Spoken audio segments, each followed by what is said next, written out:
하나님 말씀 보십니다. 마태복음 5장입니다. 마태복음 5장 8절 한 절의 말씀입니다. 제가 가진 성경 신약성경 6면입니다. 마태복음 5장 8절 우리 함께 한 목소리로 합독합니다. 함께 봉독합니다. 마음이 청결한 자는 복이 있나니 그들이 하나님을 볼 것이미요. 아멘. 오늘도 하나님의 전을 찾으시고 또 각자의 처소에서 살아계신 하나님께 예배하시는 우리 모든 성도님들께 하나님의 은혜가 충만하시기를 주님의 이름으로 축복합니다. 예. 여러분들 오늘 교회 나오시면서 어떤 마음을 가지고 나오셨습니까? 오늘은 내가 좀 하나님께 좀 잘 보여야 되겠다라고 하는 그런 마음을 가지고 나오셨습니까? 아니면 아멘입니다. 저도 그렇습니다. 저도 오늘은 내가 좀 하나님께 좀 긍휼함을 좀 더 입어야 될 텐데 하나님께 좀 잘 보여야 될 텐데 하는 그런 마음을 가지고 나옵니다. 또한 사람들에게도 좀 잘 보였으면 좋겠다라는 그런 마음이 있죠. 여러분들이 제 속은 모르지 않습니까? 여러분들 제 속마음을 제가 보여드릴 수도 없잖아요. 그러니 속마음이라고 치고 좀 외형적인 모습으로라도 제 마음이 여러분들에게 이렇게 보여서 참 잘 보였으면 좋겠다라는 그런 마음이 있죠. 그런 마음은 다 있죠. 여러분들은 뭐 서로에게 그런 마음 없겠습니까? 저 사람에게 또한 모든 사람들에게 내가 좀 잘 보였으면 좋겠다. 좀 사람들이 나를 좋게 인식했으면 좋겠다. 이런 마음들이 모두 다 있죠. 모두가 다 있는 게 마찬가지입니다.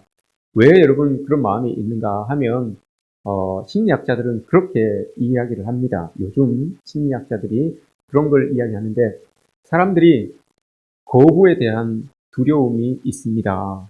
라고 이렇게 이야기를 해요. 누구에게 내가 다가갔을 때, 내가 어떤 말을 했을 때, 내가 어떤 행동을 했을 때, 만약에 어떤 사람이 나의 그 말과 나의 그 행동과 나를 받아주지 아니하고 거절하게 되면, 싫습니다. 됐습니다. 사양합니다. 이런 말들이 듣기 싫어서, 이게 이제 거부에 대한 두려움이라고 해요. 사람들이 혹시 나를 받아주지 않을까, 나에 대하여서 좀 호감을 가지지 않으면 어떡할까, 이런 두려움이 있다고 합니다. 그러다 보니 거기에 잇대어서 나타나는 병폐가 하나 있는데 진정성을 잃어간다는 거예요. 자꾸 속마음을 잃어간다는 겁니다. 사람들이 거부에 대한 두려움이 있다 보니 내 속의 중심을, 내 속의 진심을 잃어버린다는 거예요. 내 진심은 이런데 사람들에게 잘 보이기 위하여서 겉은 이렇게 치장하며 겉으로는 이렇게 말하며 겉으로는 이렇게 행동하는 그런 모습들이 많이 나타난다라고 이렇게 이야기를 합니다. 왜냐하면 그래야 다른 사람들이 나를 받아줄 수 있는 가능성이 조금이라도 높아지기 때문에 그런 거죠. 그렇지만 여러분 어떻게 생각해 보면 우리가 가지고 있는 그 이 흠을 숨기려고 그렇게 애쓸 필요가 없을 것도 같습니다. 왜냐하면 사람들은 우리의 있는 모습 그대로를 좋아해 줄 수도 있지요. 좀 부족한 모습, 좀 연약한 모습. 특별히 여러분 하나님은 그렇지 않습니까? 하나님은 우리의 연약한 모습, 부족한 모습 그대로를 사랑하지 않습니까? 사랑하지 않습니까? 이건 질문이 아니고 동의입니다, 여러분. 제가 여러분들에게 하나님도 우리의 부족하고 연약한 모습을 사랑하지 않습니까? 이건 질문이 아니에요. 사랑하신다는 말입니다. 우리의 그대로 있는 모습 그대로를 사랑하신다는 거죠. 그래서 우리도 여러분 때때로 흠이 있는 모습 그대로를 사람들에게 이렇게 보이면 오히려 그게 우리를 더 이해할 수 있는 요소가 될 수가 있어요. 난 그런 줄 알았는데 저 사람도 저런 아픔이 있었구나. 나만 이런 상황인 줄 알았는데 저 사람도 동일한 고민을 가지고 있고 동일한 걱정을 가지고 있구나 라고 이렇게 서로 공감대가 형성될 수가 있다는 거죠. 동지를 만난 것 같은 그런 기분이 들 수가 있다는 거죠. 그냥 흠 있는 모습 그대로 이렇게 우리의 있는 모습 그대로를 나타냈을 때. 그런데 그럼에도 불구하고 우리의 본성이 그렇지 않아요. 우리의 본성이 어떻게 하면 좀 더 좋은 모습을 보일까? 어떻게 하면 나의 이 흠 있는 모습을 좀 방어할 수 있을까라고 하는 그런 이 본성들이 우리에게 있어서 자꾸 우리는 우리의 좋은 모습들만 사람들에게 또 하나님께 보여주기를 힘쓰는 그런 모습이 있지요. 예수님께서 여러분 우리의 속 사람과 우리의 외면적인 사람의 차이점에 대하여서 많은 말씀들을 성경에서 하셨습니다. 우리의 속 사람, 그에 비해서 우리의 외형적인 모습은 어떻냐, 이것을 참 많이 말씀을 하셨습니다. 말씀을 탁 요약하면, 한마디로 탁 요약하면 그거죠. 하나님께서는 내면에 있는 우리의 진짜 모습의 중요함을 보이시지, 우리의 겉으로 표현되는 그 외형적인 모습에는 하나님께서는 결코 관심을 두지 않으신다. 그걸 가지고 우리를 평가하지 않으신다는 거. 이게 여러분 예수님이 우리를 보시는 그런 눈입니다. 남들에게 보이는 부분만 가꾸는 그런 이 사람들도 많지만, 하나님은 우리의 속사람, 우리의 마음에 들어오셔서 우리의 진짜 모습을 보시기를 원한다는 거. 이게 예수님의 말씀 아니겠습니까? 오늘 여러분 우리가 읽은 이 본문, 마음이 청결한 자는 마음이 청결하다라고 하였는데, 이게 여러분 이 말씀의 의미가 그건 겁니다. 우리 삶의 껍데기 부분이라고 생각되는 부분이 있는데, 그 부분에 너무 신경 쓰지 말고 자신의 진짜 모습, 이게 있는데 이걸 진짜 모습과 다르게 자꾸 포장하려고 하는 그런 삶을 살지 않도록, 그런 삶을 살려고 노력하는 것들을 이제는 멈추십시오, 이런 뜻입니다. 마음이 청결하다라고 하는 뜻이, 이거 완전히 다른 것 같죠. 야, 우리가 생각하는 마음이 청결한 것은 좀 깨끗하고 맑고 이런 것라고 생각을 할 수가 있는데, 하나님께서 이야기하시는 것은 우리의 껍데기를 가꾸기 위하여서 속사람을 통통 비게 만들지 말아라, 이런 의미로 마음이 청결하다라고 이렇게 말씀을 하셨어요. 근데 이 마음이 청결하다라고 하는 말씀은 우리가 익히 생각하고 있는 그 말씀과 또 동의합니다. 또 똑같은 의미가 또 있어요. 한번 우리가 살펴보겠습니다. 나의 끝, 이게 지금 이 시리즈가 지금 네 번째 시리즈인데, 나의 끝에 다다라서 하나님이 이제 나의 시작으로 받아들이고 있는 사람들은 이렇지 않다는 거죠. 나의 외형적인 모습을 가꾸기 위하여서 힘쓰지 않는다는 거죠. 드러나는 나의 모습을 위하여서, 속사람은 감추고 드러나는 나의 모습을 위하여서 애쓰는 그런 모습들이 아니라, 갈라디아서 1장에서 사도 바울이 고백했던 것처럼, 내가 사람에게 좋게 하겠습니까? 하나님께 좋게 하겠습니까? 그 뒤에 내가 사람에게 관심을 사려 했다면 나는 하나님의 일꾼이 아닙니다. 하나님의 종이 아닙니다. 라고 이렇게 고백을 하잖아요. 하나님을 나의 구세주로 고백한 사람, 나의 끝에 다다라서 하나님을 나의 구주로 고백한 사람들은 이렇다는 거죠.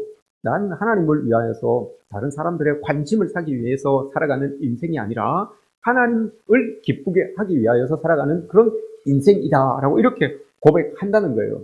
그게 마음이 청결한 사람, 마음이 청결하다라고 하는 의미와 또 이렇게 연결이 되는 거죠. 더 이상 사람들에게 잘 보이려고 나를 가꾸고 나의 진짜 모습은 감추려고 하는 그 삶을 살지 않겠다는 그 고백입니다. 스탠리 존스라고 하는 사람이 있는데, 이 사람은 인도의 선교사를 한 분이에요. 근데 이분이 그곳에서 생활하면서 겪은 일들을 가지고 책을 쓴 게 있어요. 그 중에 인도의 길을 걷는 예수라고 하는 책이 있습니다. 그 책에 재미있는 내용이 있습니다. 재미있다기보다는 좀 그리스도인들에게 던지는, 생각할 수 있는 그런 이야기를 했어요. 이런 이야기가 있습니다. 인도에서 어떤 사람이 당신을 보고 기독교적인 사람입니다 라고, 기독교적으로 사는 사람입니다 라고 이렇게 이야기를 해주면, 그것은 당신을 향한 최고의 칭찬입니다. 왜냐하면 기독교적으로 사는 사람이라고 하는 그 말 안에는 예수 그리스도의 영혼이 담겨있는 삶을 산다라는 의미가 담겨져 있습니다 라고 이렇게 이야기를 해요. 기독교적으로 사는 사람이라는 말이 인도에서는 가장 최고의 칭찬이다라고 합니다. 왜냐하면 그 삶에 예수 그리스도의 영혼이 있는 것처럼 보여지기 때문입니다. 그러나 기독교인이라고 부르는 것은 욕입니다. 기독교인, 당신 기독교인이군요 라고 하면 그것은 욕입니다 라고 이렇게 이야기를 합니다. 왜냐하면 당시에 인도가 영국의 식민지였는데 이 식민지를 지배하기 위하여서 많은 영국 사람들이 인도로 넘어와 있었습니다. 인도에서 살았어요. 그 인도에서 사는 사람들, 대부분 인도에서 사는 그 영국인들은 주일이면 교회를 가는 거예요. 주일이면 다 갇혀 있고 교회를 가는 겁니다. 교회를 가서 하나님께 예배를 드리고 찬송을 하고 기도를 하고 이런 거룩한 모습으로 그렇게 지내요. 근데 그 사람들이 예배당을 딱 빠져나오면 바로 가는 곳이 술집에 가고, 술집에서 막 여인들과 막 이렇게 어울리고, 또 대부분 그 인도에서 살았던 대부분의 남자들은, 영국 남자들은 현지의 철을 첩으로 이렇게 데리고 있는 그런 모습들이 있다고 해요. 그리고 막 술이 취한 모습으로 막 서로 싸우고 욕하고, 이런 모습들이 이제 영국인들, 교회 예배를 드리고 난 영국인들의 모습에서 보였던 거죠. 인도 사람들에게 보였던 겁니다. 그래서 이 사람들을 향하여서 기독교인이라고 하면 겉과 예배드리는 모습과 삶의 모습이 다른 사람, 실제 삶과 보이는 삶이 다른 사람이라는 의미로 기독교인이다라고 이렇게 이야기를 한다고 합니다. 그럼 그것은 욕이라고 해요. 너 겉과 속이 다른 사람이구나. 이렇게 이야기할 때 기독교인이다라고 이렇게 이야기를 한답니다. 당시에 여러분 비폭력 무저항주의 시민운동을 이끌었던 간디, 우리가 잘 알고 있죠. 그 간디는 늘 사람들 앞에 서서 자기의 소신을 또 이야기를 했던 사람이죠. 근데 그 사람이 사람 앞에서 연설을 할 때마다 꼭 들고 있었던 책이 한 권이 있었답니다. 성경책이에요. 우리가 잘 알고 있듯이 간디는 힌두교인입니다. 힌두교인인데 그가 말씀을 전할 때마다 꼭 성경책을 들고 이야기를 했다고 합니다. 그러면서 한다는 말이 이 성경의 말씀대로만 살면 됩니다. 이렇게 이야기를 했어요. 다른 것도 많이 이야기를 했겠지만 꼭 마칠 때는 이 성경 속에 기록된 말씀대로만 살면 됩니다. 이렇게 이야기를 했다고 합니다. 그럼에도 불구하고 이 간디는 기독교인으로서 예수를 기독교인으로 개종하지는 않았어요. 그리스도인으로. 그럼에도 이 말씀대로만, 성경의 말씀대로만 살면 됩니다라고 이렇게 이야기를 했어요. 그만큼 당시에 그리스도인들이, 기독교인들의 삶이 너무 하나님의 말씀과는 동떨어져 있는 그런 삶을 살았다는 것 아니겠습니까? 너무너무 달랐다는 거죠. 여러분, 우리가 코로나 초기 때 교회가 이 감염자 수가 막 이렇게 교회를 통해서 많이 늘어나고 하니 그때는 기독교인이라는 것이 욕먹을 일이었습니다. 교회 간다라고 하는 것이 사람들에게 욕먹을 일이었습니다. 지금도 가끔가다 그런 이 말씀을 하시는 분들이 계시지만 그때는 욕먹을 일이었어요. 이때 이 시기에 교회를 가야 되냐, 이 시기에 모여서 예배를 드려야 되냐라고 이렇게 이야기하는 사람들이 많았습니다. 그러면서 교회를 욕한 사람들이 많았죠. 근데 생각해보면 그렇게 말씀하시는 대부분의 사람들은 기독교인들에게 있어서 예배라고 하는 것이 어떤 의미를 가지고 있는지 몰라서 하는 말이죠. 기독교인이라고 하는 사람들이 하나님께 예배 드리는 그게 그들에게 어떤 의미가 있는지를 모르니까 그런 말을 하는 거예요. 그런데 또 다른 이유가 있습니다. 그렇게 이야기를, 이때에, 이 어려운 시기에 가서 교회에 가서 예배를 드려야 되냐, 막 이렇게 감염자 수가 확산되고 있는 이때에 교회에서 예배를 드려야 되냐라고 하는 그 이유 중에 하나가 우리에게 있어서의 그 예배의 의미를 몰랐을 수도 있지요. 그러나 또 하나의 이유를 꼽으라면 예배하는 사람들이, 예배 드리는 사람들이라고 하는데 전혀 예배자 같지 않다는 거죠. 삶의 모습에서. 교회 다닌다라고 하는데 전혀 교회 다니는 사람 같지 않다는 거죠. 그러니 예배 드리면 뭐 하냐, 교회 가면 뭐 하냐, 이런 자주 섞인 말이 그 안에 담겨져 있는 거죠. 포함되어 있는 거죠. 예배 드린다고 하면, 교회 간다고 하면 좀 세상 속에서 좀 잘해야 되는 것 아니냐. 여러분, 교회를 다니지 않는 사람들이 교인들을 욕하는 이유가 여러분 뭐겠습니까? 그들에게도 기독교인이라고 하는 기대치가 있어요. 그들도 여러분 교회 다니는 사람이라고 하면 그들이 생각하는 그 기대치가 있어요.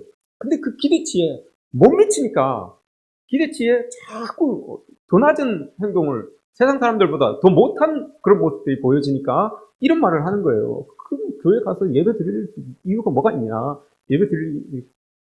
교회 갈 이유가 뭐가 있냐, 이렇게 이야기를 하는 이유가 바로 그거죠. 그 기대치에 못 미치고 있다는 거죠. 이런 말들이 있는 겁니다. 이런 모습들이 있는 거죠.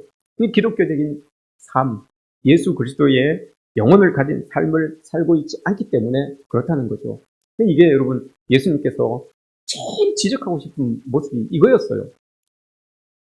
예배 드릴 때 이런 모습, 예수님과 함께 있을 때 이런 모습, 하나님의 말씀 들을 때 이런 모습인데 밖으로 나가서는 하나님의 말씀을 들고 있는 사람들이라고 하는데 밖으로 나가서는 그게 잘 안 나타나니까 그게 예수님께서도 팍 꼬집어주고 싶으셨던 이 모습이었던 거예요. 기독교인으로서 여러분 그리스도인으로서 우리가 가장 명확한 표식이 있다면 마음이 청결한 겁니다. 왜 마음이 청결한 게 여러분 기독교인의 가장 명확한 표식이냐 하면 이 마음이 청결한 우리가 삶을 통하여서 하나님을 볼 수 있는 거예요.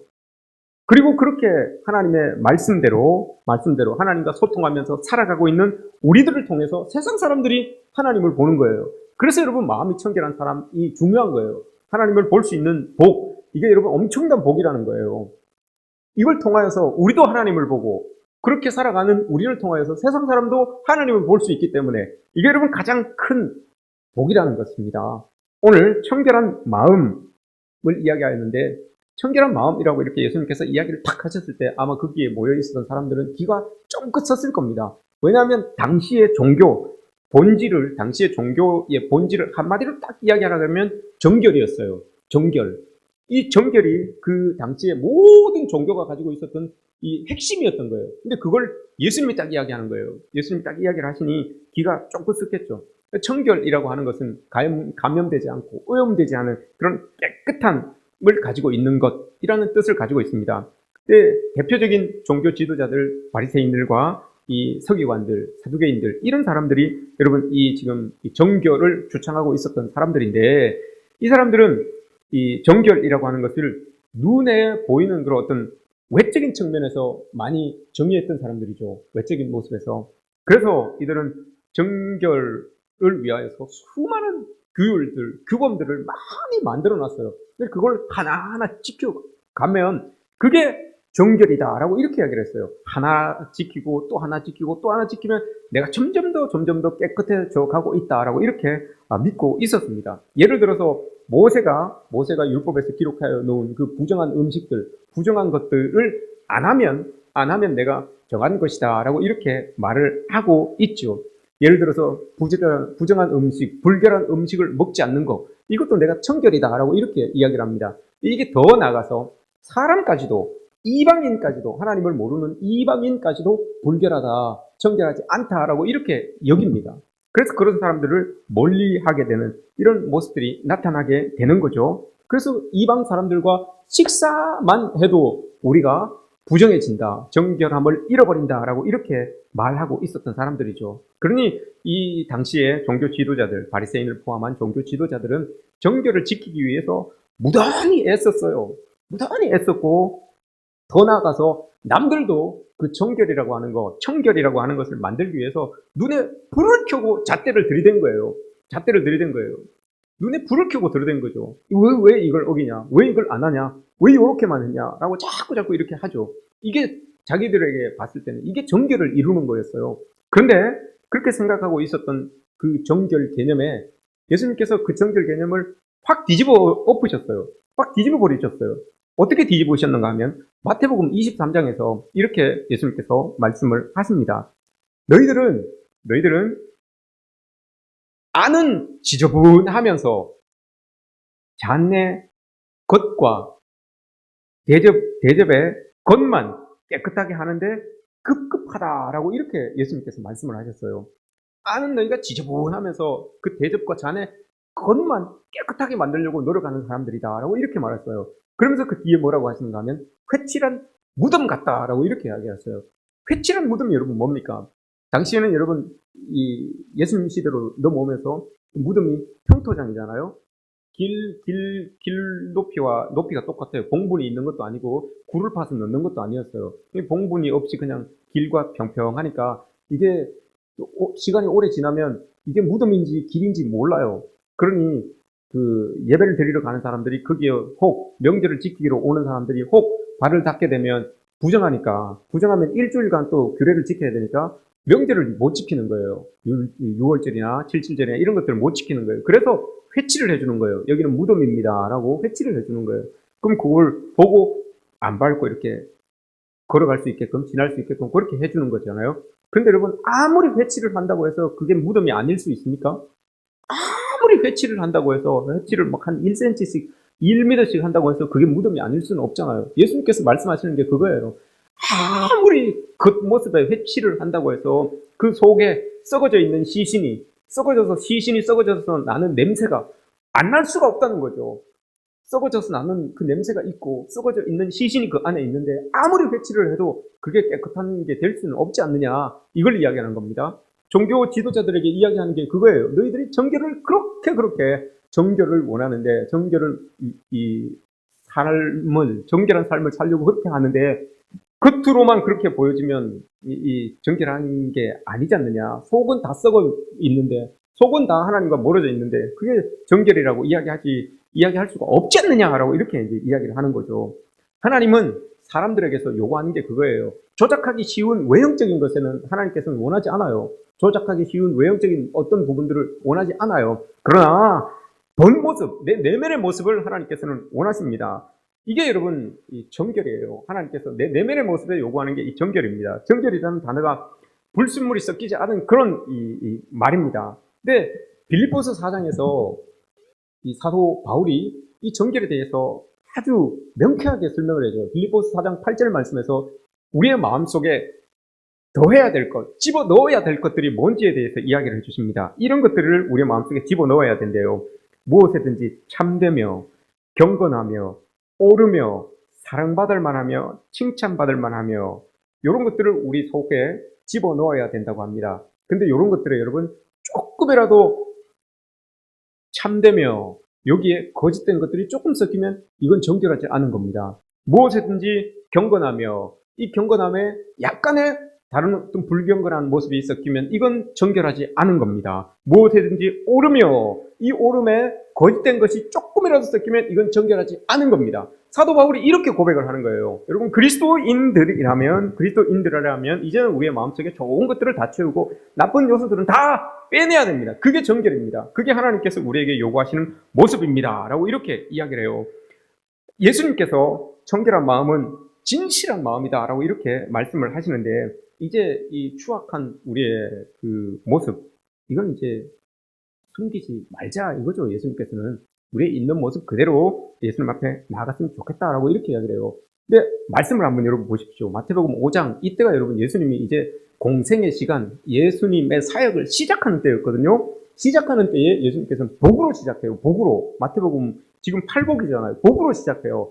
우리 예수님 나라, 하나님 나라에 속해 있는 모든 사람들에게 이런 복이 있었으면 좋겠습니다. 라고 이렇게 복을 딱 선언하면서 자기 사역을 쫙 실행해 나가요. 그런데 이 사역이 끝날 때 예수님께서 여러분 뭘로 마칩니까?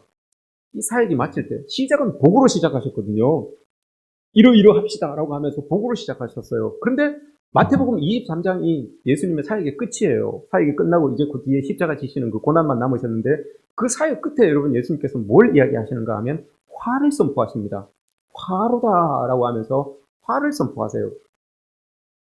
시작은 복으로 시작하셨는데 끝을 여러분 화로 이렇게 딱 내시는 걸 봅니다. 그 화를 이야기하면서 동시에 이야기하시는 게 위선입니다. 여러분, 겉과 속이 다른 거, 이걸 이야기하시면서 화를 이야기하세요. 겉과 속이 다른 것을 이야기하시면서, 화는 여러분 복의 반대 개념이기도 하지만 슬픔의 개념이기도 합니다. 화를, 예수님께서 그렇게 화를 탁 던지시는 이유는 복의 반대 개념으로도 이야기하시지만 슬픔이 담겨져 있어요. 야, 내가 너희들과 사역을 시작할 때 다 복받기를 원했는데 모든 사람들이 다 하나님을 보고 애통해 하면서 하나님의 마음이 다 여러분들에게 있기를 원하는 그런 복으로 시작하였는데 어떻게 우리가 이럴 수 있습니까? 어떻게 이렇게 우리가 여기까지 왔는데 나의 이 사역이 이제 끝날 때가 다 됐는데 그럼에도 불구하고 아직 우리의 마음이 하나님 보시기에 정결한 마음이 되지 못한, 하나님 보시기에 복을 가득 채워줄 수 없는 그런 마음이 우리에게 아직까지 있습니까? 라고 하면서 그게 여러분 슬픔의 표현이에요. 예수 그리스도의 슬픔의 표현이에요. 화하지만 화를 이야기하고 있지만 그게 여러분 동시에 슬픔이에요. 예수님의 마음에서 우러나오는 그 슬픔의 모습을 이야기하고 있는 겁니다. 불순물이 섞이지 않고 진실한 마음만 가득한 그 청결한 마음, 이게 가장 좋은 복이라고, 하나님을 볼 수 있는 복만큼 여러분 좋은 복이 어디 있습니까? 이 복을 우리에게 요구하셨는데, 원하셨는데, 이게 여러분 안 된 거예요. 그러면서 6절에서 다시 마음의 청결에 하여서 6장에서 다시 또 이야기해요, 여러분. 6장에서 이야기하시는데 6장 1절에서 그렇게 이야기를 합니다. 사람에게 보이려고 그들 앞에서 너희 의를 행하지 않도록 주의하라. 그리하면 하늘에 계신 너희 아버지께 상을 받지 못할 것이니라 라고 이렇게 말씀을 하죠. 남들이 여러분 어떻게 생각할지, 남들이 어떻게 여겨줄지 이걸 중시하다 보면 사람들의 여러분 관심과 사람들의 박수가 이게 나의 상이 되는 거예요. 그럼 끝이에요. 그럼 그걸로 다죠. 하나님께 받을 상은 없어요. 사람들이 박수 쳐줬으면 그걸로 끝이에요, 여러분. 사람들이 칭찬해줬으면 그걸로 끝이에요. 예수님은 그렇게 말씀하고 계시는 거예요. 그렇게 네가 사람을 의식하여서 그렇게 사람 보이기를 원하여서 사람에게 그렇게 해서 사람들이 박수 쳐주고 사람들이 환호해줬으면 너는 그걸로 상이 끝이다. 이렇게 이야기를 해요. 하나님의 상은 없다. 이걸 이야기하는 것 아니겠습니까? 위선을 이야기하면서 마음이 청결함을 이야기하면서 이 말씀을 지금 이야기하고 계시는 거예요. 옛날에 제가 어릴 때 나이는 많지 않았지만 자꾸 어릴 때를 이야기합니다. 저도 꼰대가 되어가는 것 같아요. 제가 어릴 때 교회에 들어가면 교회 벽에 여러분 쭉 그래프들이 이렇게 붙어 있었어요. 몇 개씩 붙어 있었죠. 생각납니까, 여러분? 우리 교회도 옛날에 그러지 않았습니까? 여기에 그래프들이 이렇게 붙어 있어요. 어떤 그래프들이 여러분 붙어 있었습니까? 예? 헌금표. 맞습니다. 헌금표. 전도표. 성미. 또 뭐 있습니까? 출석. 이런 거 쭉 붙어 있어요. 그러면 그게 스티커가 하나씩 딱딱 붙어 있죠. 누구는 스티커가 이만큼 올라와 있고, 누구는 스티커가 한 두 줄, 세 줄, 이렇게 두 칸, 세 칸 있는 분도 있어요. 쭉쭉 올라가요. 그러면 목사님께서 광고를 해주시죠. 광고를 하실 때, 누구는 이만큼 됐습니다. 박수 한번 쳐주십시다. 박수 막 쳐요. 누구는 이러니까, 그건 언급하지 않으시죠. 분발합시다. 이렇게 이야기를 하죠. 다른 사람들에게는 분발합시다. 라고 이렇게 이야기를 해요. 근데 여러분, 그게 참, 어릴 때는 봤을 때, 그게 괜한 경쟁심을 유도해요. 괜한 경쟁심을 유도해요. 내가 성경을 얼만큼 한 장 더 읽어서 내가 이거 스티커를 몇 개 더 붙여야 되겠다. 이런 욕심이 생기고, 괜한 이 경쟁심이 이렇게 생기는 것을 보게 됩니다.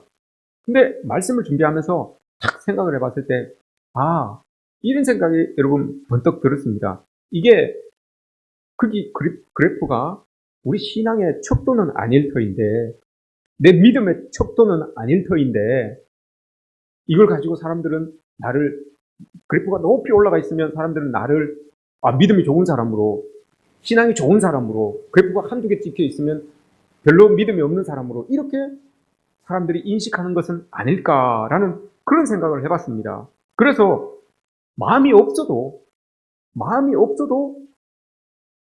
성미를 내고 출석을 하고 해서 그래프를 이렇게 올릴 수도 있겠구나. 이런 생각을 해봤어요. 마음이 없어도 내가 사람들 보기에 마치 신앙생활 잘하고 있는 것처럼 그렇게 보여질 수도 있겠구나. 이런 생각을 해봤어요. 이게 여러분 예수님께서 가장 경계하시는 모습이었어요.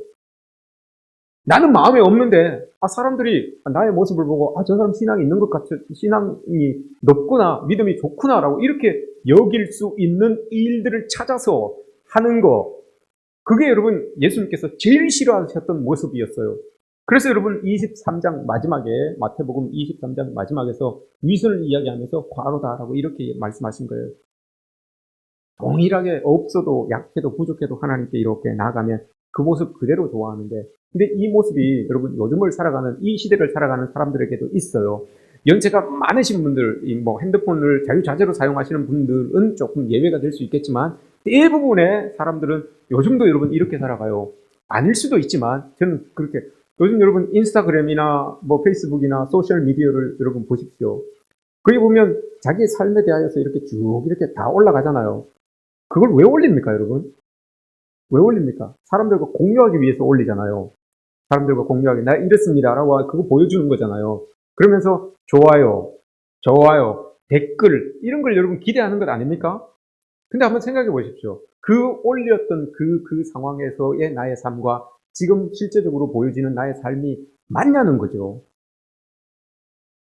거기에 인스타그램에 올라가서 막 가족들과 함께 이렇게 하고 있고 막 맛있는 걸 같이 먹고 있고 행복해하고 있는 그 모습이 사람들이 좋아요 댓글 달아주는 그 모습이 지금 내가 지금 있는 삶에서 보여지는 그 삶의 모습과 얼마만큼 동일하냐 이 말이죠. 이 모습이죠.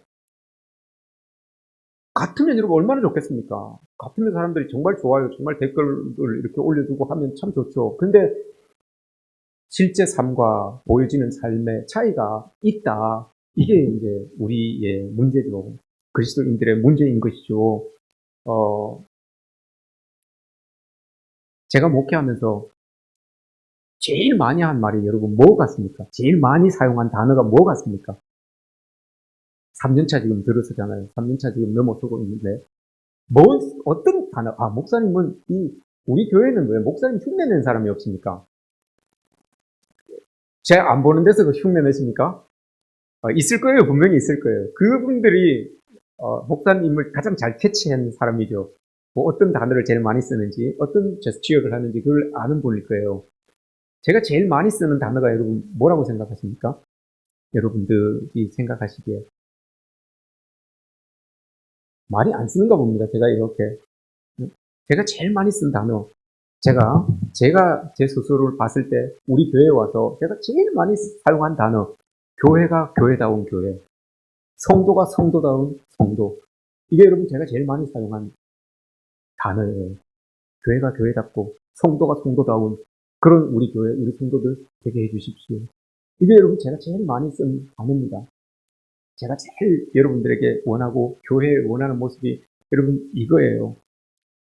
이거만큼 여러분 하나님을 기쁘게 하는 게 어디 있겠습니까? 교회가 교회다운 거. 교회가 교회답다는 게 여러분 뭡니까? 하나님의 영광이 있고 하나님의 말씀이 두루 흥황하여서 여러분 믿는 자의 수가 더해지는 거. 이게 교회다운 교회 아닙니까? 세상을 향하여서 사랑을 쫙 퍼쳐가는 그런 교회. 이게 교회다운 교회 아닙니까? 성도하고 성도가 뭡니까 여러분? 하나님을 경외하며 내 삶에서 그 하나님이 보여지는 것처럼 그렇게 하나님을 경외하며 살아갈 때 세상 사람들이 나를 보고 하나님을 볼 수 있는 거. 이게 여러분 성도다운 성도 아니겠습니까? 이게 여러분 자연스러운 거예요. 아주 자연스러운 거예요. 이게 아주 자연스러운 건데 이게 너무 어려운 것처럼 이렇게 지금 이 시대의 교회들이 이 시대의 성도들이 너무 어려운 것처럼 그렇게 살아가고 있어요. 너무 이게 자연스러운 것인데 너무 당연한 것인데 왜 우리의 속 교회의 모습과 겉으로 보여지는 그 모습이 이게 자꾸 달라지는지 참 마음이 아파요. 이게 참 마음이 아파요. 이런 모습들이 지금 세상에 있는 교회들에게서 보여지는 모습이에요. 여러분 우리가 이걸 어떻게 바꿔 나가야 되겠습니까? 어떻게 여러분 이걸 치유해 나가야 되겠습니까? 이사야 1장 18절에서 하나님께서 그 답을 주십니다. 우리의 속사람과 우리의 겉사람 이게 다른데 나는 이렇게 살고 싶은데 나는 이렇게 보여지고 싶은데 내 속은 이게 아니라서 내 속은 이런데 내 겉은 또 이래서 이게 문제인 사람들, 문제인 우리들, 문제인 그리스도인들 어떻게 해야 됩니까? 하나님께서 답을 주셨습니다. 이사야 1장 18절 오라! 우리가 서로 변론하자. 너희 죄가 주홍 같을지라도 눈과 같이 희게 될 것이요 진홍같이 붉을지라도 양털같이 희게 되리라. 하나님께서 이렇게 말씀하셨어요. 답이 뭡니까 여러분 여기에서? 우리에게 여러분 마음이 깨끗한 자 하나님과 소통하면서 살아가게 하기 위하여서 우리에게 소망을 주시는데 그 소망이 여러분 뭡니까? 오라예요. 오라. 나오라. 하나님 앞으로 다 나오라. 너희들 마음이 어떻든지 간에 다 나오라. 그 마음 가지고 그냥 그대로 그 있는 모습 그대로 그냥 하나님께 다 나와라. 아프면 아픈 대로 나오고 슬프면 슬픈 대로 나오고 없으면 없는 대로 힘들면 힘든 대로 하나님 앞에 다 나오라. 우리 한번 따져보자. 다 가지고 그 모습 다 가지고 하나님 앞에 나와서 하나님 앞에 내려놓으라는 거예요. 오라 우리가 서로 변론하자. 하나님 내가 이런 모습을 가지고 하나님께 나왔으니 하나님 어찌합니까? 그럼 하나님이 답을 주신다는 겁니다. 하나님 내가 이렇게 어렵고 힘든 상황 가지고 하나님 앞에 나왔는데 하나님 어떻게 해야 되겠습니까? 그럼 하나님이 답을 주신다는 거예요. 이게 오라 우리가 서로 변론하자 이 말입니다. 우리의 속사람은 이런데 내가 겉으로 이렇게 할 수밖에 없습니다. 하나님 어찌합니까? 내 겉은 이런데 여러분 내 속은 하나님 이렇습니다. 이거 어떻게 해야 됩니까? 하나님 가지고 나오라는 거예요. 오라 우리가 서로 변론하자. 하나님 앞에 다 가지고 나오면 하나님이 거기에 대하여서 답을 주시고 해결책을 주신다는 거예요. 이게 여러분 하나님께서 우리에게 요구하시는 것 아니겠습니까? 사람들은 참 희한해요, 여러분. 우리 말고요. 이 예수님 당시의 사람들은 참 희한해요. 종교 지도자인데도 여러분 참 희한해요. 왜 희한하냐? 사람을 외면으로 그 사람의 내면을 평가했어요. 더 나아가서 그 사람이 입고 있는 이 패션을 가지고도 그 사람을 평가했어요. 믿음으로 평가했어요. 어떻게 되었습니까, 여러분? 마태복음 23장에 그 예수님이 화를 이야기하면서 나오는 내용 중에 이런 내용이 있어요. 종교 지도자들, 이런 사람들이 그럼 사람들 앞에서 이렇게 가면서 너희들이 사람에게 보이려고 경문의 띠를 넓히는구나 라고 이렇게 해요. 경문은 하나님의 말씀이 접혀져 있는 그 파피루스 가죽이에요. 그 가죽을 담아 놓는 통이에요. 머리 한번 보셨을 거예요. 머리에 이렇게 유대인들이 머리에 이렇게 달고 있는 통 있잖아요. 사각통. 그게 팔에도 이렇게 담고 있고 한데 경문의 띠를 너희들이 사람을 보이려고 경문의 띠를 넓히는구나. 이게 뭡니까, 여러분? 이 상자를 이만한 걸 머리에 달고 다닌다는 거예요. 이만한 걸. 그럼 사람들이 보는 거죠. 야, 저 사람 믿음 좋다. 야, 저 사람 신앙 좋다. 하나님 잘 의지한다. 이렇게 보겠죠. 이만한 걸. 그 옛날에 우리 어르신들은 이 뭡니까? 고무 다라이, 고무 방티. 뭐라고 해야 됩니까? 그 고무 바구니라고 해야 되나요? 좋은 말로? 표준어로? 그걸 여러분 이만한 걸 머리에 이렇게 이고 다녔잖아요? 그죠? 그렇게 치면 우리 어르신들이 더 뛰어나겠죠. 이만한 걸 머리에 달고 다니면 저한테 믿음이 좋다고 그렇게 얘기해요. 옷수를 청색실이에요. 청색실을 옷 가장자리에 이렇게 줄줄줄 달고 다닙니다. 거기에도 하나님의 말씀이 이렇게 적혀져 있는데 그걸 여러분 한 몇 메타씩 쭉쭉 끌고 다닌다고 한번 생각해 보십시오. 안 밟힐까 걱정입니다. 근데 그걸 보고 사람들은 야, 믿음 좋다 이렇게 이야기를 한다고 하는 거예요. 그러니 자꾸 외형적인 모습에 신경을 쓰게 되는 거예요. 자꾸 얼마나 여러분 이게 부담스럽습니까? 얼마나 불편합니까, 여러분? 소변을 한번 보겠습니까? 그래가지고 대변을 한번 보겠습니까? 옷줄이 저만큼 있는데 그거 어떻게 합니까? 줄줄줄 감아가지고 하다가 싸겠어요. 이게 될 일이 아니에요. 자꾸 외면적인 모습을 하다 보면 안 되는 거예요. 얼마나 불편합니까, 여러분? 한번 생각해 보십시오, 여러분. 우리 부부지간에 늘 여러분 이렇게 나의 완벽한 모습만 아내에게 보여줘야 된다면 아내 또한 마찬가지로 자기의 완벽하게 꾸며진 모습만 남편에게 보여줘야 된다면 얼마나 스트레스겠습니까, 여러분? 때로는 침 묻은 얼굴도 한번 볼 수 있고 때로는 눈곱 낀 얼굴도 한번 볼 수 있고 그런 거잖아요, 여러분. 자다가 이를 가는 것도 들어볼 수도 있고 눈 뜨고 자는 것도 한번 볼 수 있고 뭐 이런 거 아닙니까? 이런 편안한 가운데서 대화가 오고 가고 마음을 읽고 위로가 하고 한데 일평생 살아가면서 꼿꼿한 자세로 여러분 늘 화장한 자세로 당신 오셨어요, 당신 가세요, 당신 주무세요, 식사하세요. 이게 늘 말이 됩니까, 여러분? 이렇다는 거예요. 하나님 보시기에 너무 답답했어요. 이게 종교 지도자들의 이런 모습이 너무 답답했어요. 하나님의 숨통을 쪼이는 것 같았어요. 그리스도인들이 하나님을 잘 믿는다고 하면서 하나님에 대하여서 옴짝달싹도 못하게 하나님이 자기들의 삶에 있어서 옴짝달싹도 못하게 그렇게 꼭 붙들어 매놓는 거예요. 그러니 여러분 하나님이 얼마나 답답했겠습니까? 얼마나 여러분 불편했겠습니까? 이런 모습들이 있었다는 거예요. 근데 사실 알고 보니 내면은 그게 아니었어요. 내면은 막 다 풀어헤치고 싶고 다 막 하고 싶고 이래요. 어느 날은 여러분 우리 아내가 그런 말을 했어요. 제가 저기 아파트에 있으니까 당신 어떤 집사님이 당신 파자마 입고 돌아다니는 거 봤다더라. 그러더니 사실 그거 파자마가 아니에요. 그 여름 반바지예요. 긴 건데 여름 반바지인데 좀 걸렁하게 입어서 그런 거예요. 파자마 없어요. 저는 집에 있는 파자마는 하나밖에 없어요. 그걸 들고 어떻게 제가 밖에 나가겠습니까? 근데 우리 집사람이 그런 거예요. 근데 그랬죠. 여보 그건 반바지인데 그렇게 그분이 그렇게 인식을 했다면 어쩔 수가 없지요. 근데 여보 내가 저 쓰레기장 가면서 저 쓰레기통 비우러 가면서도 옷을 다 갖춰 입고 정장을 입고 갈 수는 없지 않습니까? 내가 여기에서 하루 이틀 살 사람도 아니고 오랫도록 여기에 있어야 될 사람인데 나갈 때마다 넥타이 메고 양복 입고 나갈 수는 없지 않습니까? 그게 맞아요, 여러분. 편안하게 그렇게 하는 거예요. 이거 어떻습니까, 여러분? 제가 때때로 이 교회에 이렇게 월요일이나 이럴 때는 좀 프리하게 옵니다. 프리하게.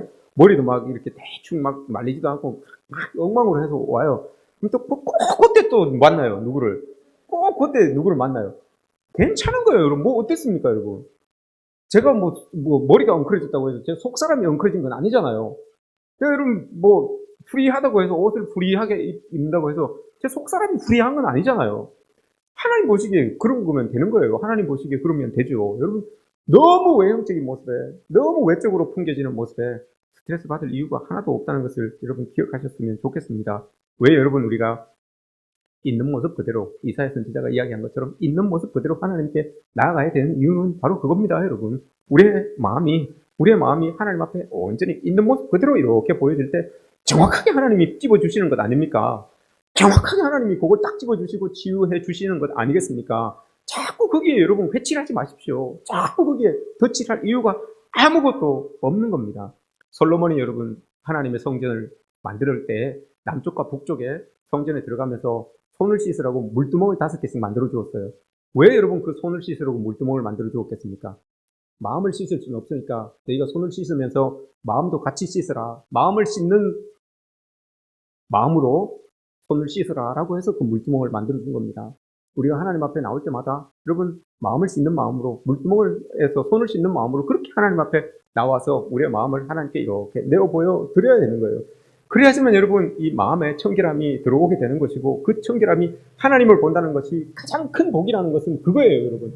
우리가 하나님이 여러분 물어봅시다. 하나님이 여러분 온 우리 살고 있는 모든 곳에 여러분 하나님이 다 계십니까?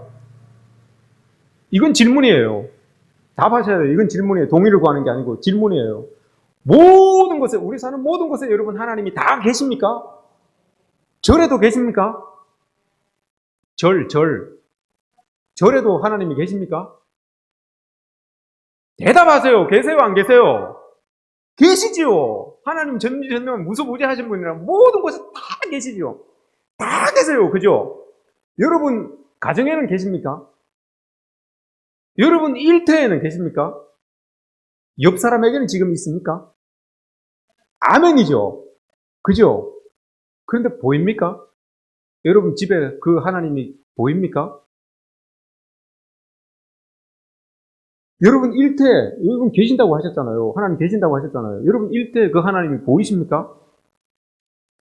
마음이 청결한 자가 하나님을 본다고 하는 게 이게 여러분 복인 이유는 무소부재하신 그 하나님께서 여러분 나의 모든 삶의 자리에서 보여진다는 거예요.